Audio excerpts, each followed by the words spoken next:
Bonsoir à toutes et à tous, bienvenue, quel plaisir de vous accueillir sur El Mar Arabiya pour un nouveau numéro de Microscoop. Suivez-nous sur les réseaux sociaux, merci pour votre fidélité. Les réseaux sociaux, c'est Microscoop. Alors je vais juste demander une nouvelle fois à mes collègues, s'il vous plaît, de me couper le retour. On va y arriver, comme chaque soir, bienvenue à vous une nouvelle fois. Donc les réseaux sociaux, la page Facebook de Microscoop et d'El Mar Arabiya et bien évidemment la page YouTube. Le 23 décembre 2015, il y a 6 ans, nous sommes en Suisse, disparaissait Hossein Ait Ahmed. Ça va être le fil rouge de l'émission. Ces funérailles en 2015 ont rassemblé plus d'1 million de personnes en Algérie. Le Fonds des forces socialistes devient orphelin.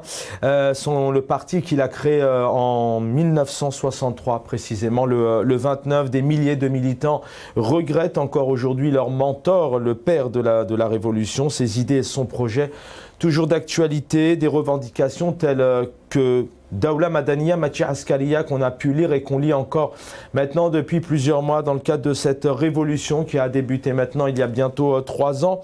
La chance ratée de l'Algérie, voilà ce qu'on a pu lire entre autres aujourd'hui sur les réseaux sociaux. Un symbole de l'engagement politique, Hossein Ait Ahmed, c'est le dernier des 9 historiques, les fils de la Toussaint, à l'origine notamment du déclenchement de la guerre de libération nationale. C'était le 1er novembre 1954. Il a consacré près de 70 ans de sa vie au militantisme politique. Alors des questions qui vont se poser ce soir avec nos invités. D'abord, nous allons revenir sur qui était exactement Hossein Ait Ahmed, qu'est-ce qu'il représentait, qu'est-ce qu'il représente encore aujourd'hui puisqu'il est toujours d'actualité, mais que reste-t-il de ses idées précisément, son combat, ses revendications, la révolution qu'il a entamée dès son plus jeune âge, est-elle encore possible aujourd'hui, est-elle encore possible, mais existe-t-elle encore aujourd'hui en Algérie? Il refusait d'entrer dans les manipulations, d'adhérer au marchandage politique, au mercantilisme. Rien ne l'arrêtait, ni la prison, ni le long exil à l'étranger n'a réussi donc à le dévier de son idéal de démocratie et de liberté. Une ligne politique des droits de l'homme et de la démocratie, voilà ce qu'a imposé pendant plusieurs années Hossein Ait Ahmed, une ligne politique claire et un discours cohérent, réussissant à faire de lui un acteur incontournable au plan national. En tout cas, c'est l'héritage qu'il a laissé précisément. On va revenir aussi sur le nouvel FFS, un FFS qui s'est notamment déclaré il y a quelques semaines, un mois tout juste bientôt, c'était le 27 novembre dernier, c'était les élections avec l'arrivée de Hakim Belhassel et Youssef Aouchiche entre-temps, qui ont donc pris part aux élections du 27 novembre. Un parti aujourd'hui, un mouvement mouvementé, en tout cas c'est la question qu'on posera à nos invités, notamment à Nabila Smail, qui est militante du FFS. Voilà ce qu'a déclaré Ali Askri, ancien premier secrétaire, figure aussi reconnue du FFS. Donc le nouveau FFS semble en vouloir beaucoup à l'actuelle direction qualifiée d'appareil illégitime ayant piétiné le message d'Ait Ahmed. Voilà ce qu'il dit, non sans pointer du doigt l'esprit manœuvrier et de trahison de ses membres passés pour des missionnaires au service du régime. Voilà ce qu'il a déclaré concernant le nouveau FFS, dit-il. Vous avez abandonné, je cite, la revendication démocratique et la révolution pacifique du Hirak pour sacrifier le combat historique du FFS à vos commanditaires. Dans l'actualité, nous viendrons aussi en parallèle, puisqu'il y a 2 ans disparaissait, donc paix à son âme aussi, Ahmed Gaït Salah, qui a été donc chef d'état-major de 2004 jusqu'à sa mort. D'un autre côté, aujourd'hui, notamment les hautes autorités, les hautes instances politiques et le chef de l'État ont commémoré la disparition de Ahmed Gaït Salah. On essaiera de comprendre aussi un peu les actions réelles d'Ahmed Gaït Salah et ce qu'a laissé aujourd'hui Hossein Ait Ahmed. Et puis d'un autre point de vue, mais c'est en lien, puisque le président de l'ANI précisément donc a officialisé les résultats, Mohamed Sharfi, le président de l'autorité indépendante des élections, qui lui donc après des études, des analyses, dit-il, a officialisé les résultats notamment des communales, des wilayas et des mairies. Une question qui se pose aujourd'hui, il y a des des problèmes d'alliance. Il y a plusieurs mairies en Algérie qui n'ont pas de maire, car les différents partis qui se sont présentés, les différents candidats n'arrivent pas à trouver un terrain d'entente. Donc encore une fois, c'est le peuple qui en pâtit, car vous pensez bien que lorsqu'il faut notamment, par exemple, construire une maison ou acheter un bien, il faut avoir notamment l'aval et l'autorisation, en tout cas la présence du maire. Avant de vous présenter mes invités, donc le titre de l'émission, Hossein Ait Ahmed, 2 points, un héritage révolutionnaire. On va revenir avec cette vidéo numéro 9, un retour en images, où notamment on va écouter ici Hossein Ait Ahmed qui revient sur son parcours, notamment dans les débuts en 1945. Je suis l'un des premiers maquisards de l'Algérie, puisque j'ai pris le maquis en 1945, et depuis 1945, je n'ai pas retrouvé jusqu'à ce jour une vie normale en Algérie.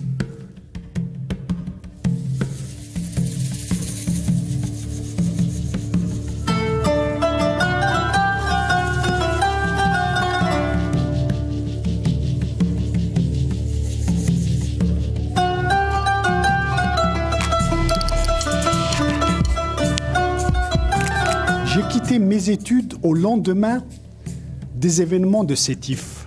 La tragédie de Sétif a tellement été forte que, personnellement, j'étais convaincu que penser à son avenir personnel, à sa carrière personnelle, n'avait pas de sens. Le parti avait demandé des volontaires. J'ai quitté mes études en 1945. Pour nous, la présence des Européens était une très grande richesse aussi, compte non tenu, évidemment, de leur participation à la colonisation. Il y avait un exemple de démocratie qui s'organisait à côté de nous. Dans la mesure où les Européens étaient des citoyens à part entière, eh bien, notre statut de sujet éclaté nous apparaissait insoutenable. Dans la mesure également où les Européens vivaient dans le luxe, notre misère à nous apparaissait absolument insoutenable. Donc, on a appris beaucoup de choses. On savait ce que c'était qu'un budget, on savait ce que c'était qu'une représentation parlementaire, on savait ce que c'était une gestion municipale, ce que la plupart des pays arabes ignorent encore jusqu'à maintenant. Donc notre conscience politique s'est formée très rapidement, et puis notre conscience révolutionnaire aussi, parce qu'on a appris de la résistance française, parce qu'on a appris aussi de la guerre d'Indochine. Tout cela nous était rendu possible parce que nous avions accès à la presse française. Je pense que le système colonial a été aussi, malgré lui, une ouverture sur le monde qui a permis de nous enrichir. Pour moi, les Européens qui étaient en Algérie étaient des Algériens. J'ai tout le temps pensé que l'Algérie était formée de cette formidable et fabuleuse mosaïque ethnique, et que le problème de l'avenir de l'Algérie, pour nous à l'époque, était irréductible à une ethnie, à une langue, à un chef. Nous étions tellement opposés à l'hitlérisme, à la conception d'un chef, d'une ethnie, d'une langue, que nous considérions que l'organisation de la cité devait avoir pour base le pluralisme ethnique, le pluralisme linguistique, le pluralisme politique.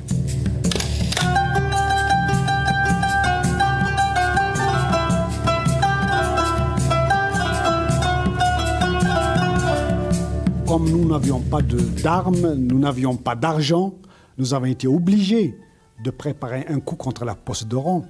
J'ai organisé de A à Z cette attaque contre la poste d'Oran avec pour consigne stricte qu'il n'y ait pas d'effusion de sang. Il n'y a pas eu d'effusion de sang. Cette attaque nous avait rapporté une somme importante, quelques millions, mais elle aurait pu nous rapporter davantage si je n'avais pas donné de consigne stricte. Parce que le responsable de la poste avait refusé d'ouvrir le coffre, eh bien on n'a pas tiré.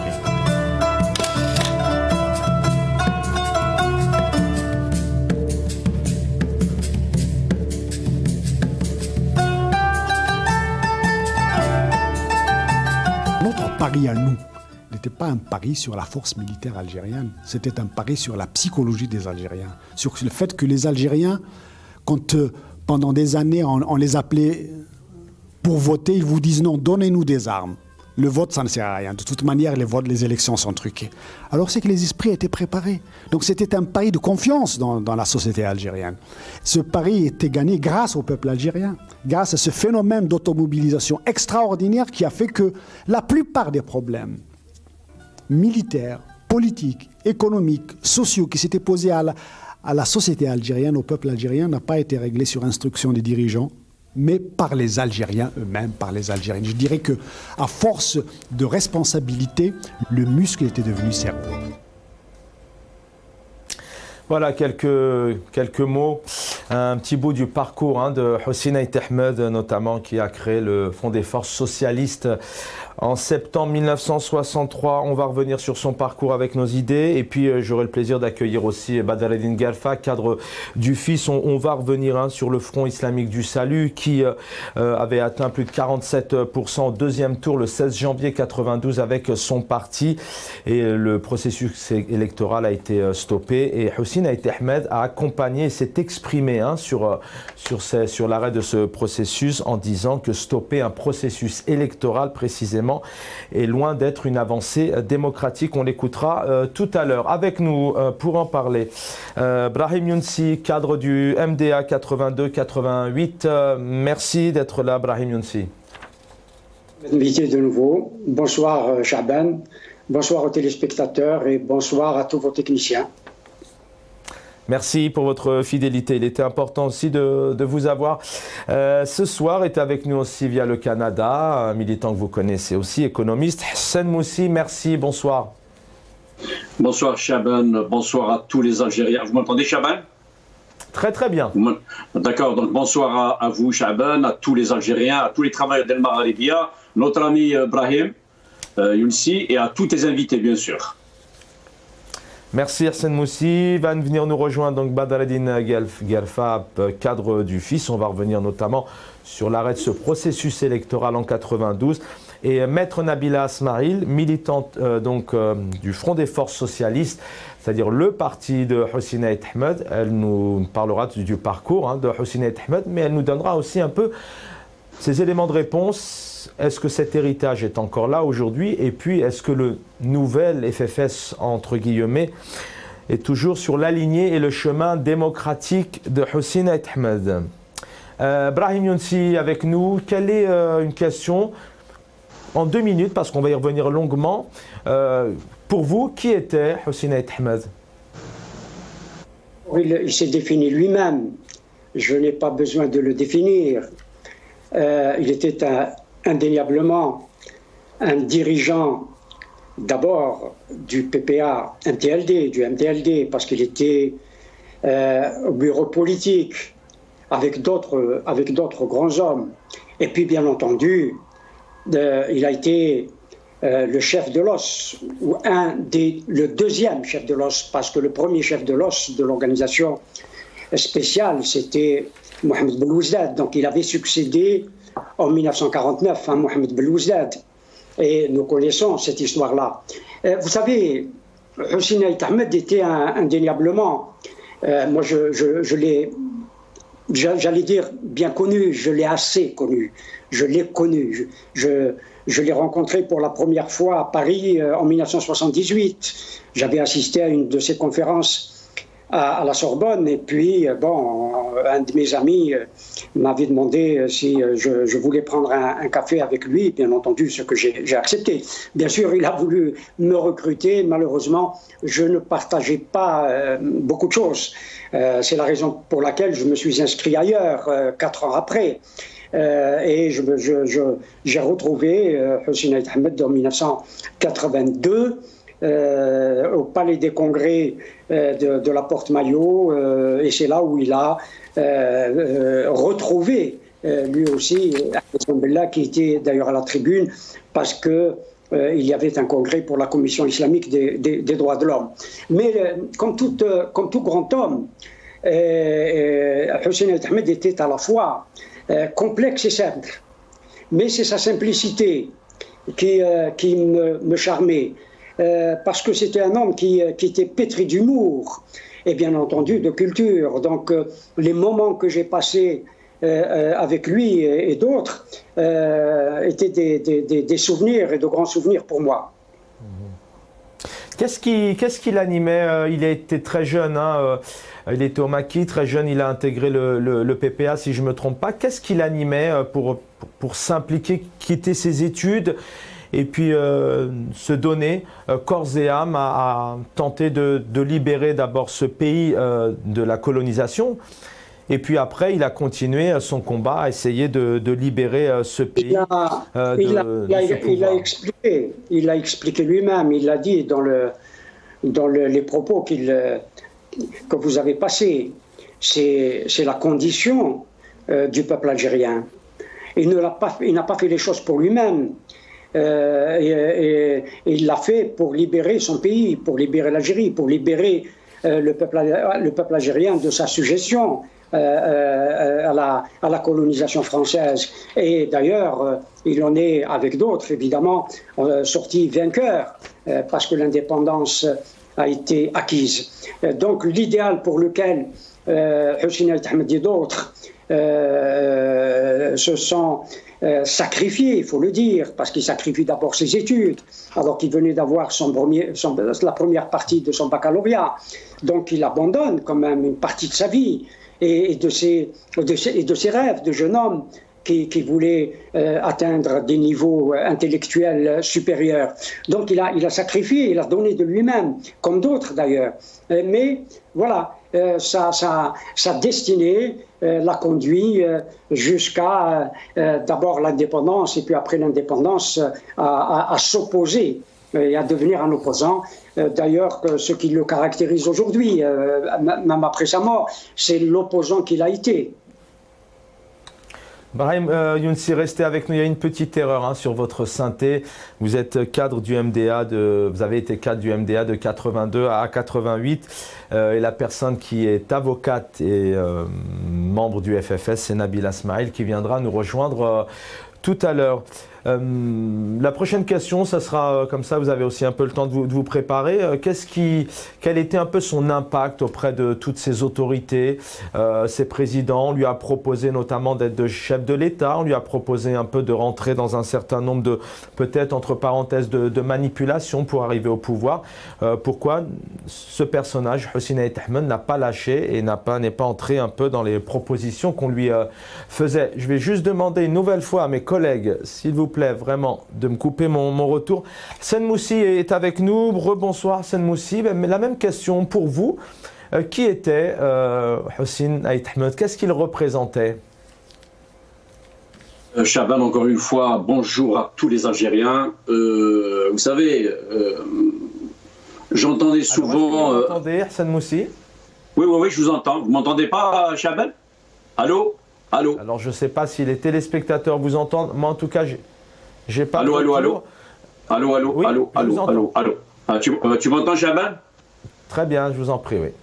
Excellent. Donc, je disais, j'entendais souvent ma grand-mère dire qu'un homme d'honneur et respectable, c'est comme ce champ embelli par une variété de fleurs, de belles fleurs que chaque passant est tenté de contempler avec beaucoup de curiosité.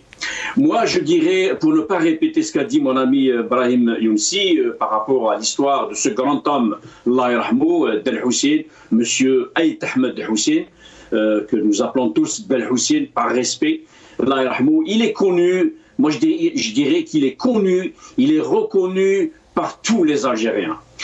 C'est un humaniste. C'est un grand homme, c'est un grand révolutionnaire, un symbole, je dirais moi, un symbole des droits de l'homme et de la démocratie. Je dirais un homme très modeste, un homme compétent, visionnaire et surtout très attaché à son pays et à son peuple. Connaissant de loin Del Hussein, je pense que sa force réside dans beaucoup plus son franc-parler, son esprit, ses vérités toutes crues, toutes dites. Il est socialiste républicain, il est surtout, je dirais moi, légaliste collectif et inclusif de tous les Algériens. C'est tout ça qui fait un peu la force de ce grand homme. Je dirais c'est un monsieur Algérie et c'est un monsieur aussi, un monsieur Afrique du Nord. C'est un honneur pour l'Algérie que d'avoir une respectable personne, en l'occurrence Del Hussein, monsieur donc Hussein Ait Ahmed, aux qualités multiples. Et il est resté tout au long de ces 70 années de patriotisme, oui, et de militantisme intransigeant. Il est resté intransigeant. Il est resté, je dirais moi, impliable, indétournable, indéviable de son idéal démocratique et de respect des droits et des libertés, toujours dans la vague du peuple. Plus que ça, Cha'ban, Dal Hussein est resté ouvert au débat contradictoire. Nous avions vécu cette période de débat contradictoire au cœur même des télévisions algériennes, pas comme en ce moment. Il était très ouvert au débat contradictoire, à la transparence, et il conditionne à chaque fois d'ailleurs toute gouvernance à la légitimité et au respect des exigences du peuple. Et puis, je ne vais pas trop retenir le micro, moi je dirais ni la prison, ni son lent exil, ni même les nombreuses menaces en sa direction n'ont pu le métamorphoser, n'ont pu le changer. Ces dimensions de visionnaire assidu, je dirais de haute qualité politique, ne l'ont jamais abandonné. Voilà rapidement, ce que je veux dire de ce grand homme qui est décédé donc il y a 6 ans, auquel je dirais encore une fois Allah yarhamou, mais qui demeure, ça j'insiste, je persiste, je le dis et signe, il demeure encore immortel dans la tête de tous les Algériens. Restez avec nous, Ahsan Moussi, toujours avec nous. Brahim Younsi, il faisait peur, Hossein Ait Ahmed. On l'écoutera tout à l'heure. Il s'est exprimé en disant, notamment le général Nezar était très étonné que donc Hossein Ait Ahmed n'ait pas accepté notamment un poste en tant que chef de l'État. Il est resté sur ses convictions, on le disait tout à l'heure, il refusait notamment d'entrer dans certaines manipulations, d'adhérer au marchandage politique, entre autres. C'était un homme d'abord qui n'a rien lâché, puisqu'on peut penser qu'à l'époque, dans cette Algérie, il était peut-être un peu plus facile d'adhérer, de prendre des postes, de vivre aussi bien. Il est resté, il n'a pas lâché. Et puis, est-ce qu'il faisait peur? Est-ce qu'il avait un réel pouvoir, cet homme? Je ne sais pas s'il avait le pouvoir, à l'évidence, il n'avait pas le pouvoir institutionnel. En tout cas, il avait le pouvoir de dire oui ou non à ce qu'on lui proposait. Vous savez... Quand je dis pouvoir, c'est philosophiquement des valeurs humaines qui... Alors effectivement, il y a le pouvoir quand on est chef d'État ou ministre, mais est-ce que c'est quelqu'un qui vraiment avait une stature, une position? Il était là et le pouvoir, les chefs d'État de l'époque avaient peut-être peur que cet homme-là fasse dévier... Les hommes de cette acabit, si j'ose dire, ne sont pas toujours linéaires. Ils sont, bien entendu, ils ont des principes, mais ils ont aussi beaucoup de contradictions, il faut le dire.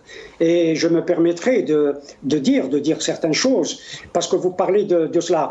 Hossein Ait Ahmed n'a pas accepté, c'est ce qui est dit, hein, en effet, qui n'a pas accepté la proposition qui lui a été faite d'occuper le poste de chef de l'État dans la je vais dire cette chose-là tout de suite parce que ça va surprendre beaucoup de gens, mais c'est une vérité, hélas, c'est une vérité. Je veux dire qu'il était tellement opposé, parce que vous aviez parlé de la création du FFS, puis bien entendu de son opposition au régime, mais aussi son opposition à un homme. Il était tellement opposé et ça c'est Hossein Ait Ahmed qui le dit, et c'est écrit, il était tellement opposé à Ben Bella, à la personne de Ben Bella, qu'il avait demandé à Boumediene, qui était le ministre de la Défense, et à cette époque-là le chef d'état-major, de faire un coup d'État à Ben Bella, et que Hossein était prêt à l'aider. C'est dire qu'à un moment ou un autre, l'homme ne garde pas toujours des principes. Le pouvoir était échappé à la tendance, je ne dis pas à lui, je ne pense pas qu'il qu'il voulait prendre lui-même le pouvoir. Mais comme il était du côté du GPRA, et il avait essayé pour lui, dans ce qu'il pensait, rétablir la légitimité, parce que la légitimité pour lui était du côté du GPRA et non pas à la fois de l'état-major et bien sûr de Mbella, qui était par ailleurs vice-président du GPRA. C'est dire que il y avait tellement de contradictions à ce moment-là, et cela, c'est Hussein Ait Ahmed qui le dit dans un entretien qu'il avait donné à un journal suisse le 3 juin 1966. C'est écrit, et c'est ces propos que je rappelle. Et je sais que beaucoup de nos amis qui passent sur le Maghrébia le savent, et beaucoup d'intellectuels aussi le savent, parce que c'est écrit, parce que un auteur, un historien a repris ces propos-là, et à l'époque où Hussein Ait Ahmed était encore en vie. Merci pour ces éléments d'histoire à chaque fois, Brahim Younsi. Restez avec nous. On va revenir justement sur Hussein Ait Ahmed qui revient sur les propositions notamment du général Desarts. Un général qui était très étonné que Hussein Ait Ahmed n'ait pas accepté justement ce poste de chef d'État. Et Hussein Ait Ahmed qui dit clairement comment avaliser, je cite, leur massacre. Le général, comment il s'appelle, Nézar, il s'était étonné que je n'ai pas accepté d'être chef de l'État. Il tombait des nues. Il pensait que, comment refuser d'être honoré. Mais je vais être comme ça. Je vais avaliser toutes leurs décisions, toutes leurs politiques, tous leurs massacres, tous les effets de destruction et de déshonneur de notre pays. Comment voulez-vous que... J'ai été frappé par le fait que l'ex-ministre des droits de l'homme, qui était chef de la Fédération de France, m'a dit on lui a proposé d'être... Il a refusé. On lui a proposé d'être président. C'est quoi ça? Moi j'ai mes convictions. Ce qui m'importe, ce sont les souffrances du peuple algérien. Alors, la deuxième chose, ben écoutez, moi je me suis présenté aux élections. En 99. C'était la première fois. Et je me suis fait violence. Le général Zeroual, qui était à ce moment-là à la présidence, m'a envoyé une délégation me disant voilà, moi je démissionne parce que ça ne va pas, je ne fais pas ce que je veux, je démissionne. Mais j'aimerais bien que vous participiez. Sans votre participation, il n'y aura pas disons, les gens n'auront pas de confiance en ces élections-là. J'ai dit, mais quelle garantie vous me donnez? Il a dit, vous venez ici, et puis on discute. J'arrive là-bas, je lui dis, écoutez, bon, il m'a dit, mais quelles sont vos garanties? J'ai dit, écoutez, vous êtes là depuis 45 ans. Et vous nous donnez 15 jours pour faire la campagne électorale. Je ne m'étais pas présenté. Mais la campagne électorale, 15 jours dans un pays 4 fois la France. Il m'a dit, je ne peux pas. Comment tu ne peux pas? Tu es président, qu'est-ce que c'est que ça veut dire? Qu'est-ce que ça veut dire? J'ai été claqué la porte. Et puis après, je vous raconte un peu ce qui est collatéral, mais qui m'importe. J'ai voulu partir aussitôt. Partir parce que moi, le suffrage universel n'existe pas en Algérie. Il n'existe pas. Tout est trafiqué. C'est l'administration qui fait tout. C'est donc la raison, Monsieur Ait Ahmed, de votre refus de participer aux élections. Oui, mais par contre, nous participons en général à toutes les élections municipales. Parce que nous avons le contact avec la population. Pour le reste, aller dans une assemblée nationale qui est... On a écouté donc ici Hussein Ait Ahmed qui revient notamment sur ces élections en 99, et on lui dit clairement mais si vous n'y allez pas, il n'y a pas d'enjeu ni de confiance, et on reviendra justement dans quelques instants sur donc le président de l'ANI, Chorfi, qui vient de valider officiellement les résultats de ces élections municipales des maires et des wilayas. Il y a, alors je vais encore une fois demander, je suis désolé, chers téléspectateurs, c'est que j'ai un retour sur ma voix, voilà, qui nous dit clairement que le suffrage universel n'existe pas. Hassan Moussi, même question que je posais tout à l'heure à Brahim Younsi, est-ce que c'est un personnage quelque part on a la question ici, puisque coûte que coûte, on lui a proposé d'être, Neza lui a proposé d'être chef de l'État, il est étonné parce qu'il n'a pas accepté, on lui dit clairement tu as 2 semaines certes pour faire campagne, on est en 99, mais tu vas nous aider à donner de la crédibilité à ces élections. C'est quand même quelqu'un qui avait, alors qui n'avait peut-être pas de poste, effectivement, mais qui avait un certain pouvoir, si je puis me permettre, en tout cas qui avait un rôle fondamental au sein de ce pays.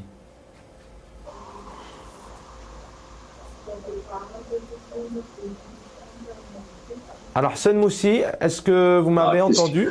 Oui, moi j'ai entendu, Chaban. Est-ce que tu m'entends, Chaban? Très bien. Tu m'entends? Tu m'entends, d'accord. Oui, très bien. Oui, j'ai entendu la question. Je disais, effectivement, Del Hussein, il avait cette force de caractère, il avait cette force de conviction.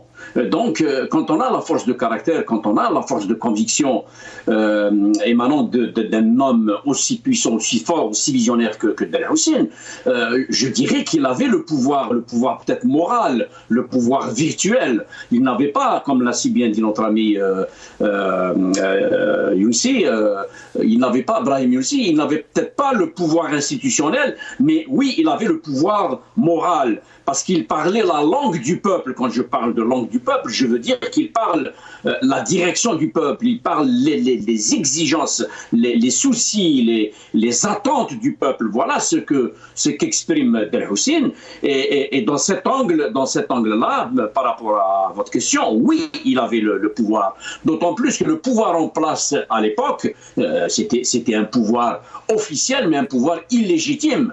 Avait peur de lui. Il avait peur de lui. Et, le pouvoir algérien, dans sa logique, a toujours voulu faire participer l'opposition, les gens sains, les gens propres, les gens de qualité, les gens qui ont un idéal, qui ont des principes. Il aime les faire participer, il aime les approcher pour leur glisser, si vous voulez, sa puce, la puce du pouvoir, et les manipuler par la suite. Mais Del Hussein faisait tout le temps, à tout moment, à chaque année durant son vivant, un cheval de bataille de la démocratie, la légitimité, la légalité institutionnelle et constitutionnelle, la voix du peuple. Il tenait à tous ces slogans, à tous ces principes véridiques. Ce n'est pas des slogans tout simplement ou des phrases lancées comme cela, mais il tenait, il les disait avec force et détail. Donc le pouvoir a peur de lui et il a rejeté effectivement le poste qu'on lui a offert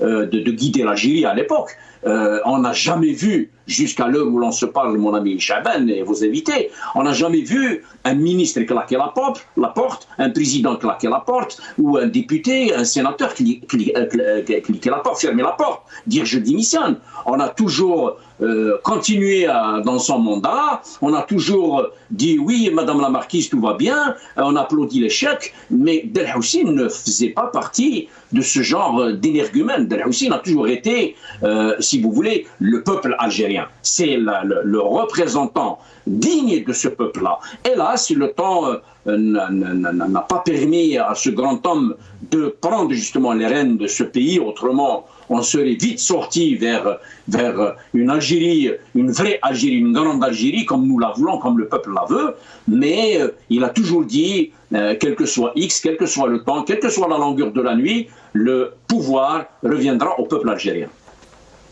Restez avec nous, Hassan Moussi. J'aurai 2 éléments de questions à vous poser. Avant de vous libérer, on accueillera juste derrière Badreddine Galfa et Nabila Smaïl. Brahim Younsi, on va revenir maintenant sur cette période tout de même que vous connaissez, que vous maîtrisez aussi. On est le 26 décembre 91, si je ne me trompe pas, c'est le premier tour de ces législatives. Le 16 janvier 92, il y a plus de 47% pour le Front islamique du salut. L'arrêt du processus électoral. Mais Hussein Ait Ahmed, clairement, il dit clairement que un arrêt, stopper donc un processus électoral, c'est loin d'être de la démocratie, en tout cas pour un pays. C'est pas du tout le bon chemin à prendre. Oui, évidemment, il a pris sur ce point. Il a pris très vite position pour la poursuite, effectivement, du processus électoral. Mais ce que, jusqu'à aujourd'hui, on a déploré, parce que la manifestation à laquelle il avait appelé le 2 janvier, souvenez-vous, ou entre les deux tours. Vos mots à l'époque, je vous cite, le pouvoir n'a pas reculé puisque les élections, effectivement, le processus a été arrêté et n'est pas passé. Mais aujourd'hui, c'est un peu ce qui est décrié, c'est ce que revendique cette révolution maintenant depuis 3 ans, mais bien avant. Il n'y a plus de confiance au niveau des élections. Le 12-12, élection présidentielle, rejet du peuple. Le 1er novembre, la Constitution, rejet du peuple. Les législatives aussi, malgré les résultats qui ont été confirmés par Chorfi au niveau de la présidence de l'ANI, ont été aussi rejetés malgré que ça soit des communales. C'est toujours la même situation en fait aujourd'hui. Non, c'est clair que Hussein El-Ahmed, notamment, il y avait d'autres, était resté fidèle à des idées forces. Et c'est ça qui a fait sa singularité dans le panel de l'opposition de l'époque, parce qu'il est resté fidèle à ses idées. Et c'est ça qui fait sa singularité. Évidemment, je l'ai dit à l'instant, il a toujours été contre un pouvoir militaire. Et d'autre part, bien entendu, il a toujours été, il faut le dire, un militant pour la démocratie. Et c'est ce qui fait qu'aujourd'hui, si j'ose dire, ses idées triomphent.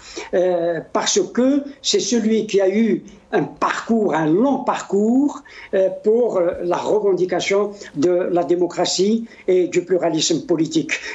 Ça le caractérisait comme ça a caractérisé d'autres. Mais c'est lui qui était le plus en avant parce qu'il avait créé le Front des forces socialistes. Après la phase militaire, il faut le dire, il a la phase politique, notamment après son évasion en 1966, la phase politique avait commencé. Et il n'a pas dérogé de sa phase politique parce que Hussein El-Ahmed, même s'il dit « je suis le premier maquisard », c'est un homme politique, c'est un pur politique, et qui a su fonctionner comme un politique. Malheureusement, bien entendu, l'Algérie de la fin des années 60 et des années 70, et puis jusqu'à 1988, l'opposition n'avait pas droit de cité d'abord. La population, le peuple algérien n'était pas dans la situation dans laquelle nous nous trouvons à tout point de vue, sur le plan économique, social, politique, etc. Que l'opposition de l'époque, y compris le parti qui était le mien, nous n'avions quasiment pas d'écho. Et le FFS, qui a continué sa route après l'arrestation de Hussein El-Ahmed, a continué sa route. Mais malgré tout, et je me souviens parce qu'on avait géré ensemble les événements d'octobre 88 et certains camarades qui viennent aussi Al-Magharibia s'en souviennent. Octobre 88 a soulevé, bien entendu, un immense espoir. Je vois encore Hussein El-Ahmed, que Dieu ait son âme, jubilé, content de ce qui se passait, parce que tous les partis d'opposition qui étaient en exil travaillaient à cette insurrection, si j'ose dire, appeler et rêver d'une levée de bouclier populaire. Et c'est ce qui s'est passé.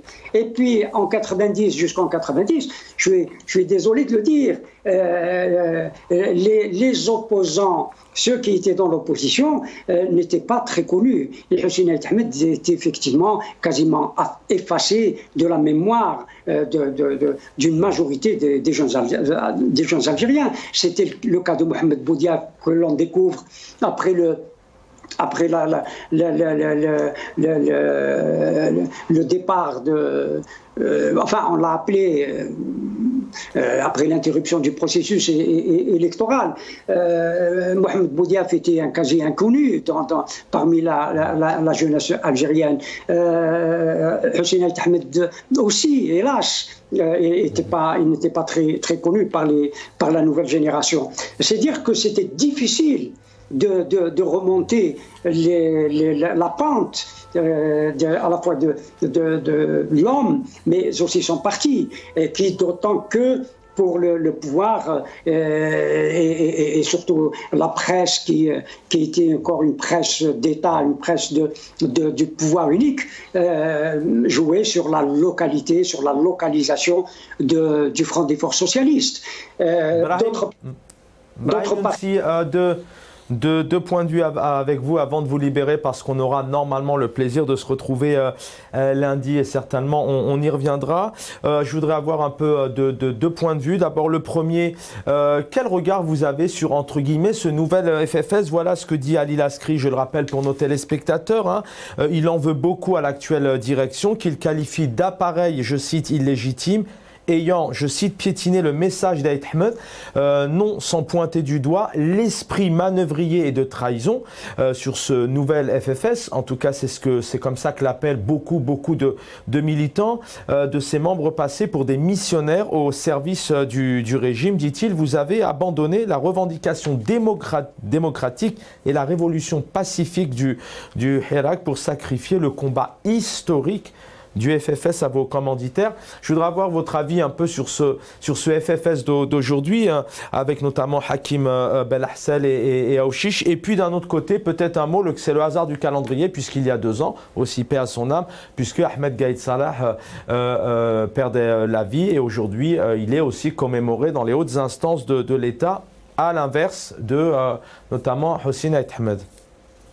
Je suis sûr que Hussein Ait Ahmed n'aurait pas accepté que le parti qu'il a fondé participe aux dernières élections, notamment.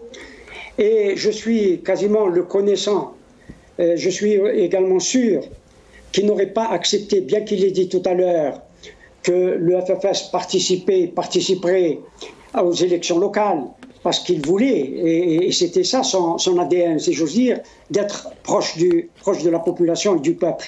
Je suis quasiment certain, le connaissant, qu'il n'aurait pas engagé des candidats, y compris pour les élections locales, dans les conditions dans lesquelles l'Algérie vit aujourd'hui et vivait au moment des élections municipales et départementales. Si vous me permettez, nous avons fait, c'est juste pour le rappeler, nous avons fait une alliance. Le MDA et le FFS, nous avons fait une alliance. Et cette alliance-là a commencé à se travailler depuis 1982. Et nous avons conclu, et seulement conclu en décembre 1985, avec la conférence de presse de Ben Bella et Hussein Ait Ahmed. C'est dire que le travail en profondeur que nous avions fait avec Hussein Ait Ahmed lui-même et Messili et Mouhoub Naït Maouch qui est toujours vivant, et je le salue d'ici, un travail considérable qui a été fait pour rapprocher l'ensemble de l'opposition. Et Hussein Ait Ahmed en particulier, il a beaucoup travaillé parce que Ben Bella ne pouvait plus venir en France et refuser de revenir en France.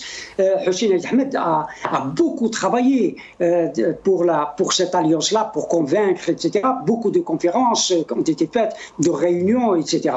Et puis, je dois lui reconnaître cela aussi, à savoir que dans les années 90, il n'a pas ménagé sa peine. Il n'a pas ménagé sa peine parce qu'il était, vous l'avez dit tout à l'heure, il était contre l'interruption du processus électoral et démocratique. Par conséquent, et il avait beaucoup travaillé et beaucoup apporté à l'ensemble de ceux qui s'opposaient au système illégitime et au régime illégitime auprès des instances, notamment de l'internationale socialiste, il faut le dire. Il avait beaucoup travaillé pour faire connaître la position du peuple algérien à ce moment-là, qui combattait un régime illégitime auprès de la presse occidentale. Et la présence de José Garçon à une de ces dernières conférences que vous avez montrées le démontre amplement. Merci Brahim Younsi, merci infiniment d'avoir été avec nous. Je vous souhaite une bonne fin de soirée. On va accueillir dans quelques instants à votre place Badreddine Guelfa. Je voudrais qu'on regarde ces quelques images et puis on se retrouve tout de suite après. Nous ferons tout ce qui est en notre pouvoir pour trouver, rechercher et forcer peut-être des initiatives en vue d'un processus de paix. Je sais que souvent vous transférez sur moi des choses que je ne peux pas faire, parce que je ne suis surtout pas un prophète, je ne suis surtout pas un faiseur de miracles. Mais ce que vous avez fait là, le miracle de la réussite du Congrès, nous pouvons tous le faire, tous ensemble, avec tous les militants et militants du FFS, avec toutes les forces de progrès, avec tout ce mouvement associatif qui a été éteint dans l'Algérie profonde. Redonnons la parole aux femmes, aux jeunes. En parallèle avec ces belles images de cette révolution qui continue maintenant depuis 2019, qui continue autrement avec des rassemblements coûte que coûte et notamment beaucoup sur les réseaux sociaux et notamment au sein de la diaspora à Paris, mais aussi entre autres au Canada par exemple. On écoutera à nouveau Hassan Moussi qui est avec nous depuis le début de cette émission. Nabila Smail, bonsoir maître. Maître Nabila Smail, avocate, militante du FFS. Oui, bonsoir. Alors, je vous entends pas. Je ne sais pas si vous m'entendez. Moi, je vous entends parfaitement. Ah, super. Voilà. Allô? Vous êtes. Merci, maître Nabila Smail, avocate. D'abord, je voudrais avoir une pensée pour vous, votre famille, suite à la disparition, paix à son âme, de votre papa, qui était aussi et qui restera une figure emblématique. En Algérie, notamment de la lutte pour les droits et de la démocratie. Et puis maintenant, pour vous, je vais évoquer 2-3 points avec vous importants. D'abord, qui est encore aujourd'hui Hussein Ait Ahmed. Et puis après, j'aimerais vraiment avoir votre avis sur cet FFS aujourd'hui qui s'est présenté, qui a accepté d'adhérer notamment aux dernières élections. Est-ce que c'est réellement le FFS de Hussein Ait Ahmed ? Bon, d'abord, bonsoir à tout le monde, bonsoir à tous nos auditeurs, à vos invités. Et je tiens à remercier à travers votre chaîne tous ceux qui ont compati à ma douleur suite à la disparition de mon papa. Et je voudrais dire aussi que par rapport à lui et ce qui était son parti, qui était le FFS, à travers les militants qui ont milité à ses côtés, c'est un homme qui a vécu pour ses convictions, qui n'a jamais monnayer ou troquer ses convictions contre un poste alors qu'on lui avait proposé de devenir président de la République et il a refusé cette désignation, il a refusé d'être un président désigné, préférant être un maire élu. Donc Hussein Ait Ahmed, c'est d'abord un homme de paix, un homme qui a aimé son pays, un homme par lequel nous avons appris à aimer l'Algérie et surtout quelque chose qui peut-être n'est pas dit suffisamment, c'est un homme qui croyait en son peuple. C'est un homme qui voyait dans le peuple algérien un peuple géant, gouverné par une tête d'épingle, et c'est un homme qui n'a jamais eu confiance en ce pouvoir, qui connaissait ce pouvoir, qui a subi les affres de ce système et de ce pouvoir, et qui a toujours dit que ce pouvoir ne lâchera jamais, et ce pouvoir, on ne peut pas lui faire confiance.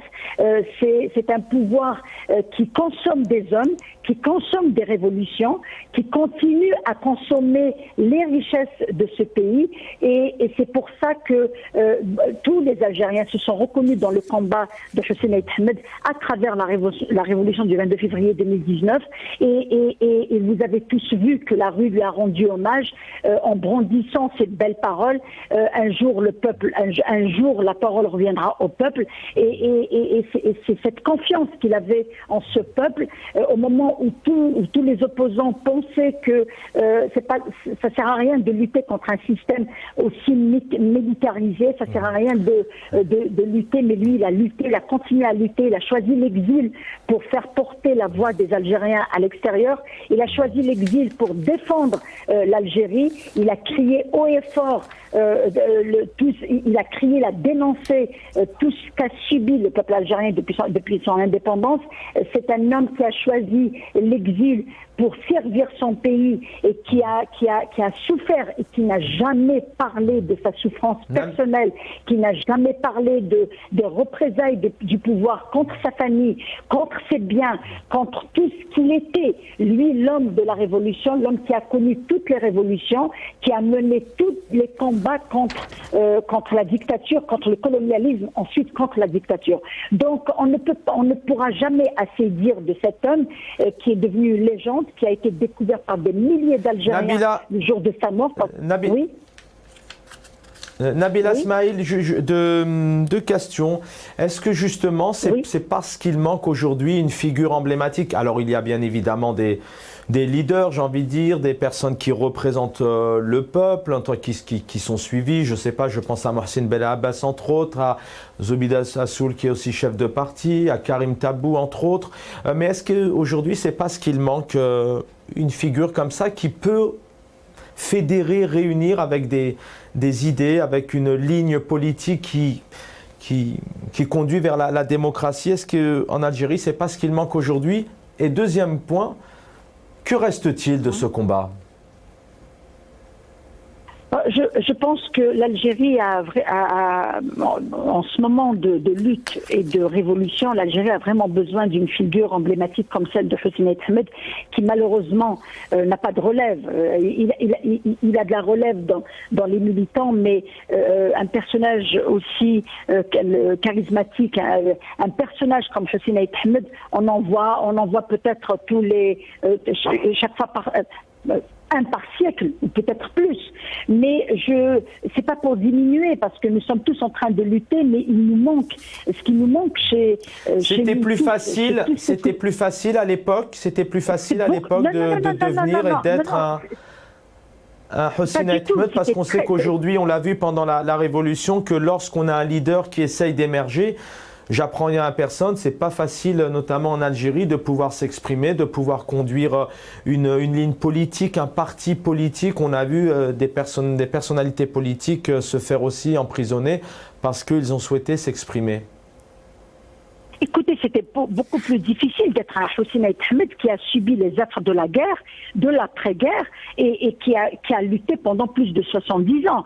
Or, nous, si on doit comptabiliser nos années de lutte, le meilleur a peut-être 20 ans de lutte ou 25 ans de lutte. Donc, je pense que je ne pourrais même pas comparer, parce que Hossein Aït Ahmed, c'est un processus. Hossein Aït Ahmed, c'est une lignée, c'est une histoire. C'est pas pour diminuer qui que ce soit, mais la conjoncture n'est pas la même.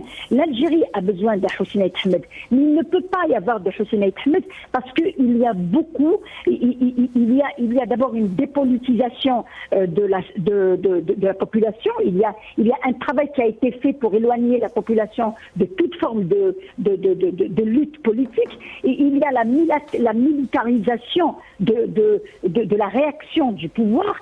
Il y a, vous savez, Hossein Aït Ahmed, les Bourga'a, tous ceux qui ont lutté, ont affronté la prison, ils ont affronté la torture, ils ont affronté l'exil, ils n'ont jamais abdiqué. Or, nous, malheureusement, vous savez, beaucoup de leaders que je connais ont rebroussé chemin parce qu'il y a une répression, il y a la peur de la prison, alors que les convictions ne peuvent pas ne peuvent pas changer parce qu'il y a une répression. Quand on est militant, on est militant, quelle que soit la condition, quelle que soit, on n'attend pas à ce que le pouvoir vienne remettre les clés à un leader pour lui dire bon d'accord, tu m'as convaincu, je te cède le pouvoir. C'est pas vrai. Maintenant, il y a le FFS, il existe. Le FFS, il existe sur le terrain. Je vais vous piquer un peu avec cette question, mais je le fais volontairement puisque le FFS s'est mouvementé aujourd'hui. C'est plus le FFS de Hossein Ait Ahmed, en tout cas on l'a assez entendu, puis on vous a aussi entendu. Est-ce que le FFS existe toujours aujourd'hui, notamment avec ces nouveaux dirigeants? Est-ce qu'ils sont réellement dans la ligne politique de l'héritage de Hossein Ait Ahmed ou pas du tout? Ils sont justement peut-être en train de mettre, comme l'a dit Ali Askri, ancien premier secrétaire, de mettre totalement en péril et en danger le FFS. Écoutez, le FFS, c'est d'abord des convictions, c'est des positions politiques, c'est une lutte, c'est de l'opposition. Le FFS, c'est pas les salons, c'est pas les élections locales, c'est pas les sénatoriales qui vont venir.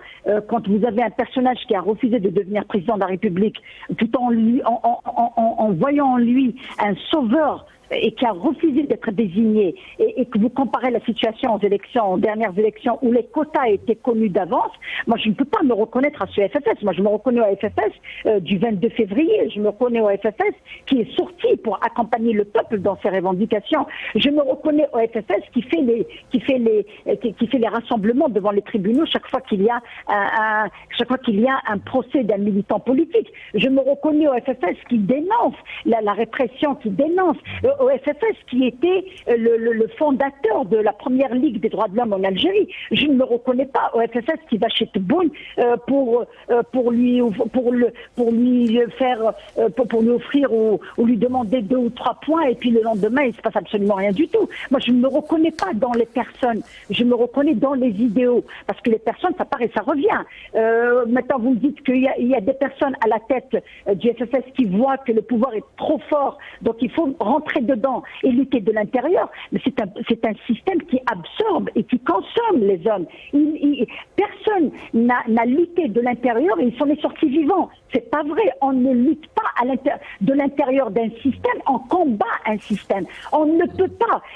Chaque fois que vous dites je vais participer à une élection pour être utile de l'intérieur, c'est les avantages du poste et du mandat. On fait oublier les principes pour lesquels le FFS a été créé. Écoutez, il y a les anciens de 63 qui ne se reconnaissent pas, qui dénoncent, qui refusent. Ils refusent ce qui est devenu le FFS appareil. Les militants parlent d'appareil, ils ne parlent plus du FFS parce que le FFS, ils se le réclament. Ils disent que le FFS ne peut pas participer à une élection au plein cœur d'une révolution et en plein cœur d'une répression qui n'a pas lieu d'être. Le FFS, c'est d'abord la lutte pour les libertés, pour les droits du citoyen, pour les droits humains. Hossein Ait Ahmed a été l'un des premiers à parler des droits humains. Il a dépassé la thèse des droits de l'homme. Il parle des droits humains pour dire qu'il n'y a pas donc le FFS, avant de donner la parole à Badreddine Galfa, aujourd'hui le FFS de Belhassel et puis de Aouchiche,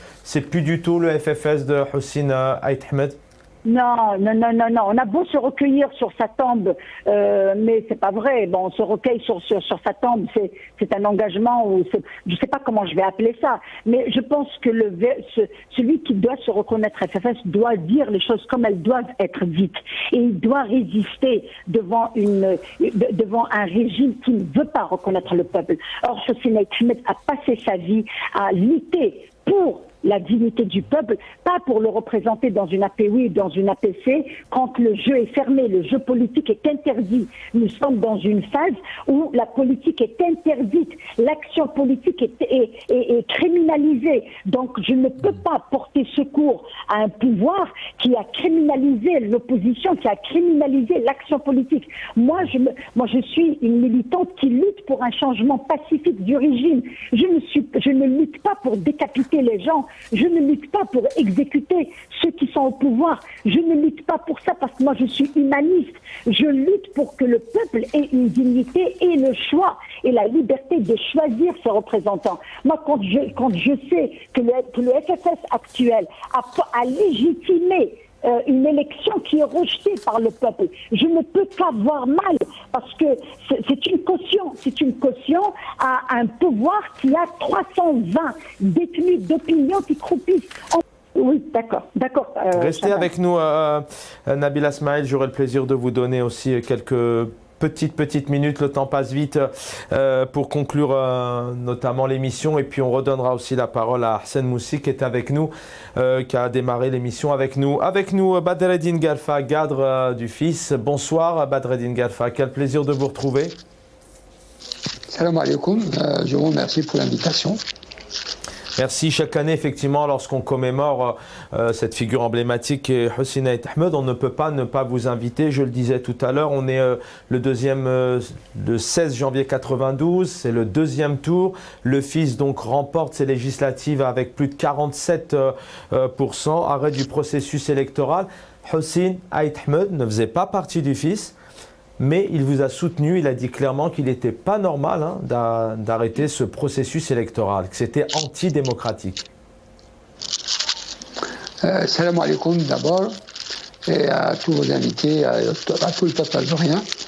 D'abord, je présente mes condoléances à votre invité Nabila Smaïl pour la mort de son père. Je profite de cette occasion aussi pour présenter mes sincères condoléances à mon ami Mourad Hawaj de Montréal, qui vient de perdre son frère Saadan, rahimahullah, à Marseille.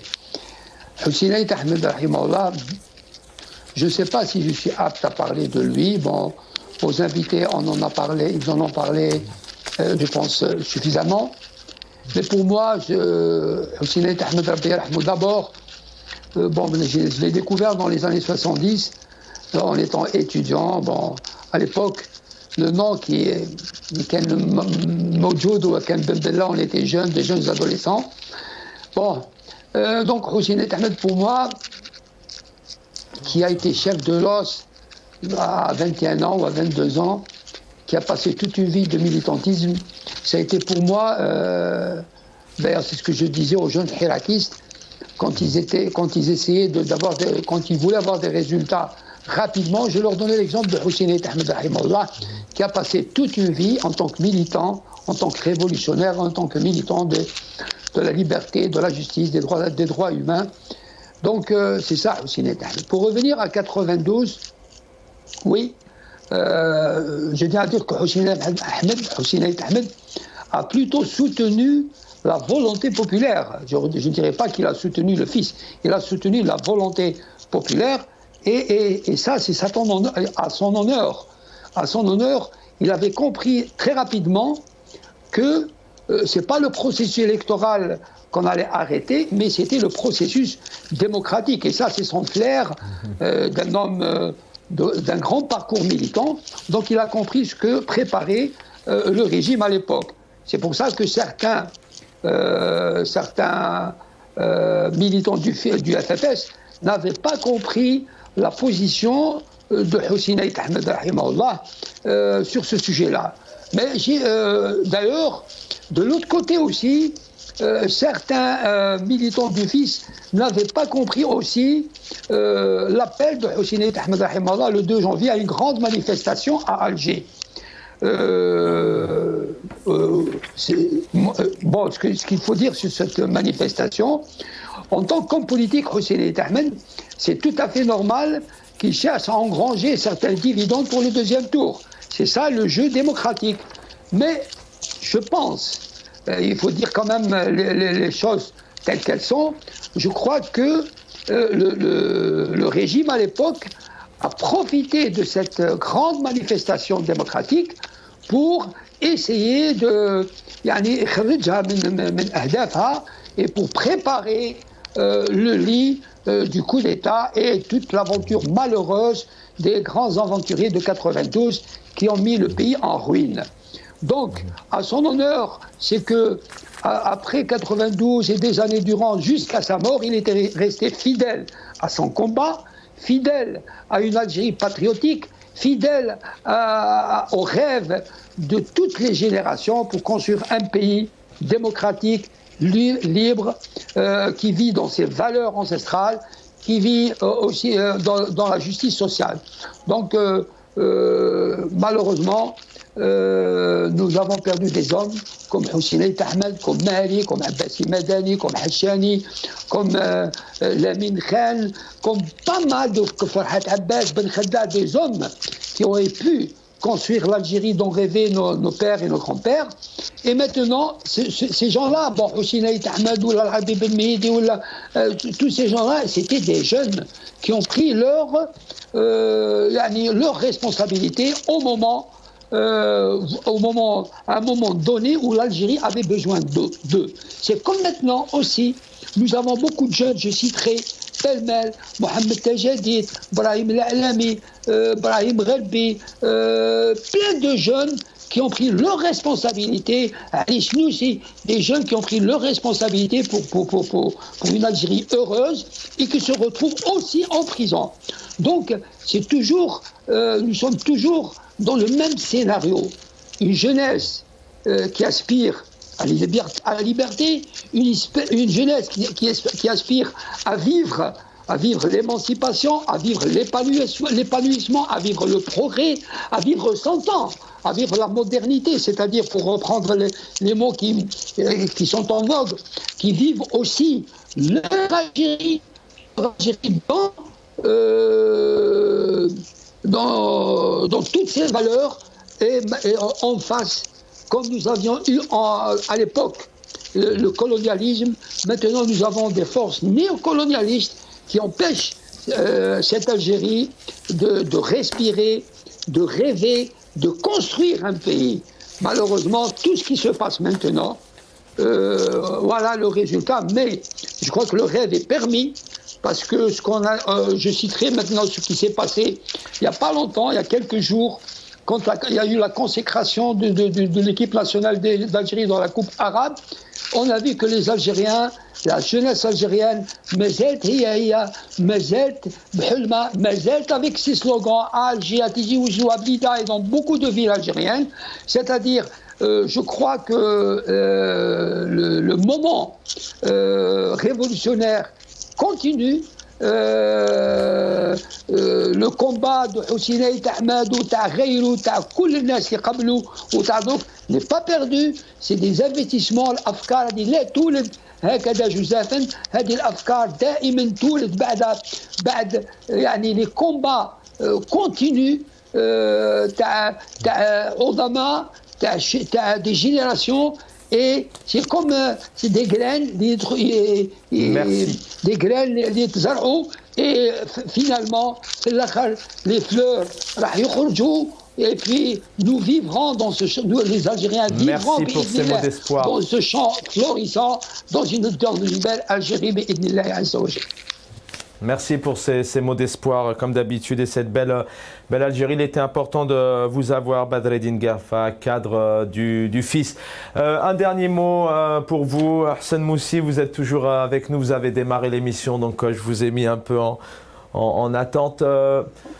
Pareil, une minute d'espoir sur ce combat qu'a mené. Le combat continue, celui de Hussein Ahmed. Tout à fait, comme on dit, vous m'entendez, Chaban? Très très bien.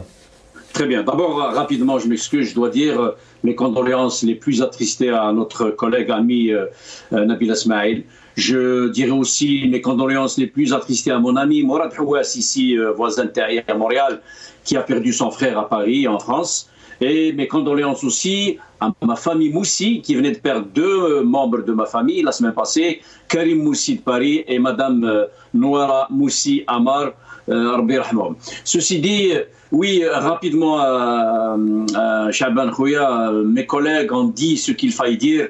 Je crois que reproduire, retrouver, reconstruire, faire naître une personnalité comme notre ami, comme notre compatriote, Allah yarhamou Den Hussein, ça fait, il faut du temps. Il faut du temps, comme l'a si bien dit Nabil Ismail, des Nelson Mandela, des Gisman Tutu, des Martin Luther King, des Abdel Ramadan, des Hussein Ahmed. Il faut attendre un siècle et demi, 2 siècles pour en avoir des personnes comme celle-là. Ceci dit, rapidement, rapidement à Chaban, si vous permettez. Oui, il tenait à ses principes, c'est pour cela qu'il a été d'accord. On avait à un moment donné, rapidement, on avait à un moment donné lancé la démocratie, une pléthore de partis politiques, des agréments officiels. On est passé au vote, les élections, le fils l'a emporté. Il a fallu laisser le fils faire, bien que je ne partage pas son point de vue, son projet de société. Dal Hussein a soutenu pas seulement le fils, mais la démocratie et la volonté politique. La démocratie et le peuple, comme l'a si bien dit notre ami Gerfa. Et puis Gaïd Salah, c'est le hasard qui a fait que la date du décès de Gaïd Salah est tombée avec celle d'Al Hussein, mais ce n'est pas la même chose. Choukoul Yasmine, mais kif kif. Dal Hussein est parti, c'est une perte. Gaïd Salah est parti, c'est une ouverture pour l'Algérie, c'est une ouverture pour la jeunesse algérienne qui est en train de vouloir encore sortir de l'Irak, vouloir relancer le projet d'Al Hussein et construire une grande Afrique du Nord et une Algérie prospère comme là. Voilà. Merci. On a l'habitude de vous écouter. Très rapidement, je ne peux pas ne pas faire conclure, excusez-moi, au niveau de la régie et de mon collègue Othman qui arrive. Nabila Smaïl, une petite minute, pareil, un message d'espoir, le combat continue.